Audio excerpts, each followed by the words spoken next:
अरे भैया है कौन और यहाँ क्या कर रहे हैं?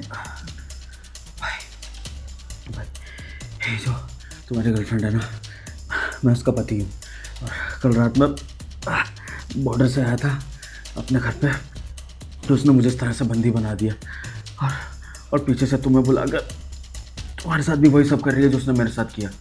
पहले तुम्हें अपने जाल में बिछाएगी प्यार के, उसके बाद तुमसे शादी की बातें करेगी और फिर तुम्हारे घर में तुम्हें ही बंदी बना देगी और फिर किसी और से चक्कर चलाएगी। ये बहुत ख़राब लड़की है भाई, तुम्हारे पास वक्त है, इससे बच जाओ। मुझे कुछ समझ नहीं आ रहा आप क्या बोल रहे हैं। और भाई मैं तो ये कहूँगा कि इससे मुझे बचा लो, क्योंकि मैं आर्मी वाला होकर भी इसके खिलाफ कुछ नहीं कर पाऊँगा।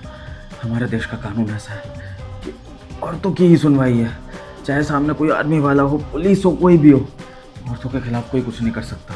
भाई अगर तुम मुझे नहीं बचा सकते तो तुम यहाँ से भाग जाओ, भाग जाओ। भैया आप शांत हो जाइए, आप टेंशन मत लीजिए, आपको कुछ नहीं होगा। इस औरत को हम दोनों मिलकर नहीं छोड़ेंगे। बस मैं जैसा बोल रहा हूँ वैसा कीजिए। सबसे पहले मैं आपको खोल देता हूँ। पता है अर्जिता, चोर कितना भी शातिर क्यों ना हो, एक ना एक गलती वो कर ही देता है, और वो गलती तुमने कर दी। थैंक यू सो मच भाई, मुझे मेरी इस बीवी से बचाने के लिए। और क्या कह रही थी तुम? मुझे जेल भिजवाओगी, मुझे टॉर्चर करोगी, एलुमनी लोगी, बर्बाद कर दोगी। अब करके दिखाना, क्योंकि अब ये भाई भी मेरे साथ है और अब हम दोनों मिलके तुम्हें जेल पहुंचवाएंगे और तुम्हारे माँ बाप तक ये बात पहुंचेगी कि उनकी लड़की पागल है, पागल।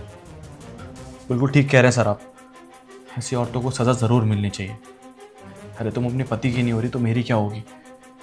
साइको हो तुम, साइको। सर आप जो भी इसको सज़ा देना चाहते हैं ना, मैं आपके साथ हूँ सर। मैं गवाही दूंगा कोर्ट में इसके लिए। और sir to be very honest, इसमें मेरा कोई हाथ नहीं है। मुझे आपके बारे में कुछ नहीं पता था सच में। और तुम जैसी औरतें कभी घर बसा ही नहीं सकती। अरे तुम्हारा पति इतना मेहनती है, बेचारा फौज में देश की रक्षा कर रहा है, और वो आदमी अपने ही घर में सेफ नहीं है, उसकी पत्नी उसे ऐसे टॉर्चर कर रही है। अरे तुम इतनी गिरी हुई और घटिया लड़की निकलोगी ना, मैंने कभी सोचा भी नहीं था। प्यार हो गया था तुमसे, लेकिन अब नफरत हो गई है तुम जैसी औरत से, बल्कि औरत जात से, सिर्फ तुम्हारी वजह से। क्योंकि तुम जैसी औरतें ना किसी का घर बसने देती हो और ना ही किसी को खुश रहने देती हो।